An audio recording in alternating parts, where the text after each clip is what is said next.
Hi, this is Scott Garibay, and today I'm going to talk about Scryfjorn.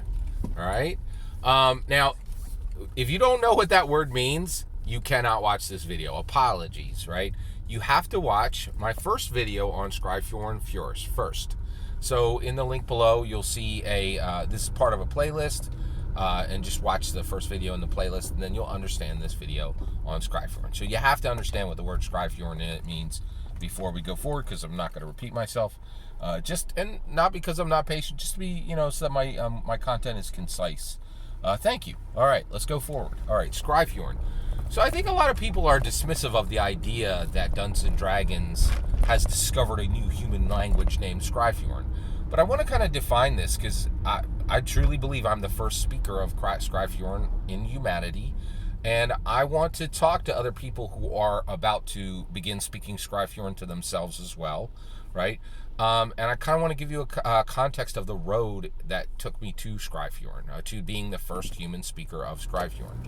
All right, so let's get into it. So it is really powerful, like this idea. So basically, once you understand you're a dungeon master, the whole world, nothing you encounter really hits you at first and foremost as a human. It hits you equally at the same time as a dungeon master. You're like, oh, I'm experiencing this as a human, but I need to capture this as a dungeon master so I can convey whatever's happening here. This funny thing, this sad thing, this dramatic thing, this exciting thing. And so I constantly take notes, right?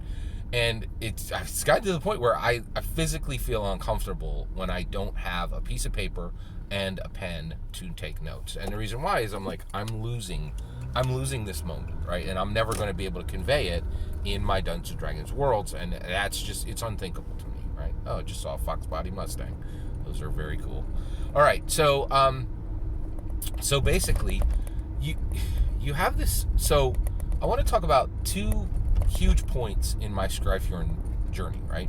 So one of the things is, because I was taking notes constantly about 15 years ago, I had a situation where I was in a room, and the room was filled with people, right?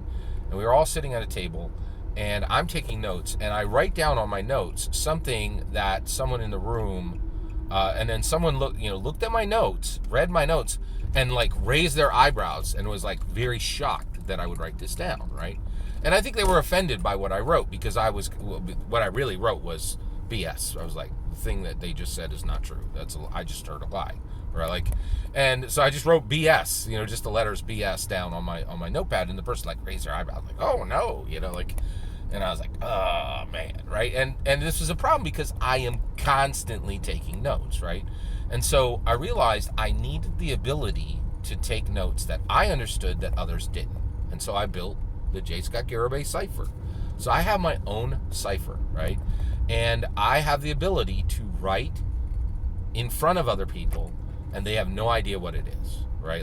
Because they don't understand what's on the page. And I build it from scratch.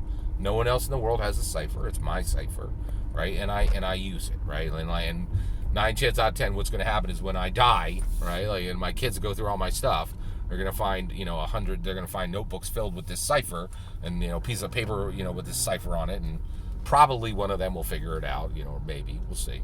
And then everybody will know what I wrote in those notes. But right now, I have the ability to write in front of other people, and they don't know what I'm writing. And sometimes I will ask, that people will say, hey, what is that? And I'll be like, oh, it's just a little bit of shorthand, helps me to capture things, write a little bit more quickly. And I actually can write in my cipher faster than I can write in English, so it is true, right? And there's, but yeah, it's an issue. Anyway, I have the ability to write in front of other people without them not knowing what I'm writing down.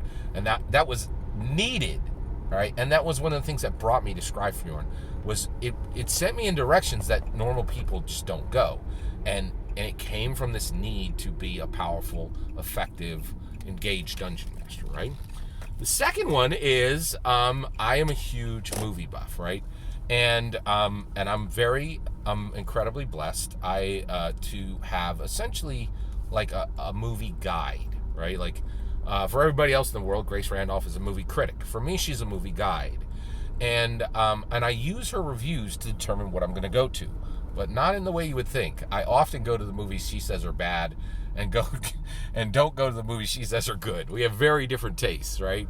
But Grace also covers the movie industry, right? Like, and also I understand how to listen to her reviews and say, oh, I'm gonna like that, and she didn't. But she's not a horror fan. I'm a huge horror fan, right? You know, so but I can listen to her review and know if it's a movie I'm going to enjoy, even though I know she covers her eyes through half the horror movies she sees, and right, it's not her thing, right? But because of this movie guide I have, Grace Randolph, I see high art, man. Like, I see the best of the best in American film, right? And because of that, because I'm looking at high art often, right, I'm capturing things that need to go into my Dungeons & Dragons game. But it's a movie theater, right? Like, I can't take notes, right? And so I tried a whole bunch of things. I tried tiny little light, flashlights. And I tried all kinds of different ways that I could take notes in movies. But when I tried, this probably happened about 2-3, I used a little tiny flashlight and somebody looked over and I'm like, oh, I'm making the movie worse for them. And, I apologized and tried it a couple times. And I realized I could not use any kind of light in a movie theater. You can't do it. It disturbs other viewers, right? And so what I did was I actually have a method. I take an 8.5 by 11 piece of paper and I fold it, right? And I have these prepared before I go to the movies. And I fold these pieces of paper in ways that there's enough room to put 2 lines on each of the folds, right? And I have to flip it 180 degrees. And this took months for me to learn, but I now also know how to write in the dark, right? So not only can I take notes in front of other people in the light, and nobody else knows what my notes are, I also can take notes with my eyes closed. I can take notes in the dark, right? And so Scryfjorn is very real, right? Like, this is truly a new human language that I speak to myself, eternal note-taking, right? Specifically driven by an insatiable desire to capture every bit of the best memory, sensation, and emotion that I encounter, right? And so that is and Scryfjorn has taken me into this new realm where I know 2 new additional ways to write. And guess what? That may not be the end of it. I may find Scryfjorn may open up new gates to write in different ways that other humans don't generally write, right? And so Scryfjorn is very powerful. I really want to encourage you to seek speaking Scryfjorn to yourself and being the second, and I'm looking for the second human who is speaking a discovered Dungeons & Dragons language. In my humble opinion, that's what Scryfjorn is. And I'm excited to see if anybody comes forward and embraces my humble opinion that there is a new discovered human language and that others start speaking this as well. Every single word you just heard is my humble opinion. What's important is when I get to hear your humble opinion, when you get in the comments and send your traffic. Please consider liking and subscribing, and have a wonderful millennium.